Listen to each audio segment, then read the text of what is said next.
सबसे अहम इस वक्त ये है जो कुरान मजीद ने तलाक देने का तरीका बयान किया है। पाकिस्तान की हुकूमतें, पाकिस्तान की असम्बलियाँ, मरकजी हो या सूबाई, वो कुरान के तरीके तलाक को कानून बनाकर पाकिस्तान में नाफिज कर। कोई बंदा उस कानून की खिलाफ वर्जी करते हुए तलाक दे तो उसको जेल की हवा खानी पड़े और भारी माली जुर्माना। अब 2-4 बंदों को ऐसी सजा होगी तो फिर कोई आदमी भी गलत तरीके से तलाक दे के अपना घर बर्बाद नहीं करेगा। वो सही तरीका क्या है जो कुरान ने बयान किया है उसको मुख्तसर मैं बयान कर देता हूँ। अवेयरनेस के लिए बात कर रहा हूँ, अवेयरनेस पैदा हो, लोगों को, हुकूमतों को मुतवज्जे किया जाए इस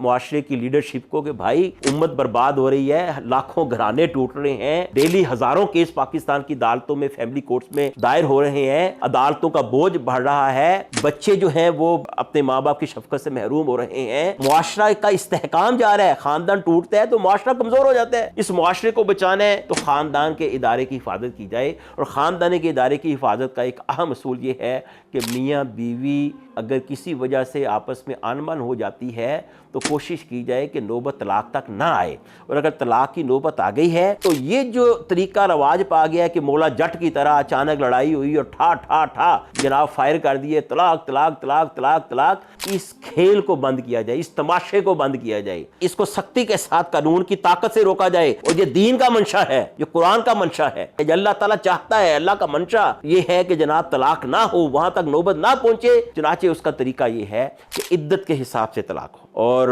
वो तोहर में तलाक हो, वहां पे जाके स्टाम्प बनाया जाए और उसके ऊपर 2 नेक बंदों को आदमी गवाह बनाए, ताकि अगर वो 2 बंदे इन्वॉल्व होंगे तो हो सकता है उसको समझाएं और वो बाज आ जाए। उसकी बीवी की गलती हो तो वो सुलह हो जाए और वो माजरत कर ले, बंदे का गुस्सा बेजा है तो वो ठंडा हो जाए और एक तलाक। एक से जायद तलाक देने को पाकिस्तान में जुर्म करार दिया जाए। अगर कोई एक से जायद तलाक देता है या कोई वसीका नवीस या वकील या कोई आलिम एक से जायद तलाक काम के ऊपर लिखता है, उसमें कम से कम 3 से 6 महीने की कैद हो और 5 से 10 लाख रुपए आदमी पे जुर्माना हो। और ये जो हमारे ये बना हुआ है कि यूनियन कौंसिल में हर महीने एक नोटिस जाएगा, ये बिल्कुल खिलाफ कुरान और सुन्नत है, दीन के मजाद के खिलाफ है, और ये हमारे खानदान के बिखरने की और टूटने की बहुत बड़ी वजह है। इस पर फौरी पाबंदी लगाई जाए कि यूनियन कौंसिल के जरिए 3 नोटिस नहीं भेजे जाएंगे, 1 नोटिस, 1 तलाक, 2 साले बंदों की गवाही और इद्दत का शुमार और तोहर में तलाक। और उसके बाद यह भी तरगीब दी जाए कि बीवी शोहर का घर ना छोड़े, और शोहर को भी समझाया जाए कि कुरान का हुक्म यह है कि तलाक देने के बाद उसको अपने घर से ना निकाले, ताकि जब रुजू की जो